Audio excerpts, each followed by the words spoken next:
La grande famille de N'oubliez pas les paroles est en deuil. À seulement 19 ans, Antoine Lenoir, qui avait participé à l'émission en mai 2021, est mort. Ce vendredi 24 juin dans la matinée, le jeune homme a perdu la vie dans un accident de la route, comme l'a annoncé le Courrier Picard. L'ancien candidat du karaoké de France 2 aurait perdu le contrôle de son véhicule avant qu'il ne soit percuté par un poids lourd, qui arrivait en sens inverse. Le camion l'a percuté de plein fouet, et l'a expédié contre la paroi en briques du mur du pont, écrivent nos confrères.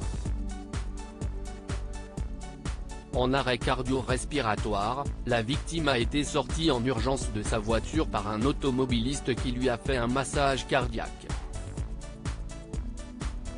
En vain parce qu'à l'arrivée des pompiers de Péronne, il était déjà décédé. Je suis très peiné d'apprendre cette nouvelle.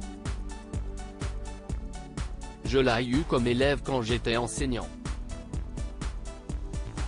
Il était parti pour faire une formidable carrière dans la chanson, a réagi le maire de la commune, Pascal Delnef. Sa famille est bien connue à Roye. Ses parents sont des gens très bien et sa grand-mère a longtemps travaillé en mairie, à l'état civil. Je suis dévasté pour eux. Selon le Courrier Picard, Antoine Lenoir était barman à Roye et vivait de la musique. Fan de N'oubliez pas les paroles, il avait participé à l'émission en mai 2021 et avait enregistré un nouveau numéro aux côtés de Nagui, qui devait être diffusé le 8 juillet prochain. France 2 n'a, pour le moment, pas annoncé si la diffusion de cette émission était maintenue ou annulée. Sur les réseaux sociaux, Antoine Lenoir partageait de nombreuses vidéos de ses chansons et reprises. Merci d'avoir vécu cette aventure avec moi, on y retournera. Je ne sais pas si ma défaite était honorable, ce que je sais si est que j'y ai été. J'ai réussi à aller jusqu'à dans votre télé et ça si est déjà ma première victoire. Ma seconde victoire si est d'avoir rencontré des personnes incroyables qui, comme moi, prendront leur revanche dans une petite année.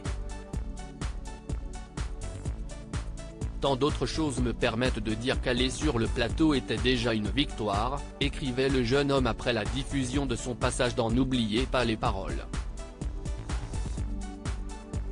Bravo à Geoffrey qui ne m'a pas laissé chanter la même chanson à mon grand désespoir. Même si j'avais eu les 40 et 20 points, tu m'aurais battu sur Bruel, ce qui prouve l'efficacité de tes révisions et l'adversaire redoutable que tu as été. Et merci pour ça. Il promettait alors, merci d'avoir vécu cette aventure avec moi, on y retournera.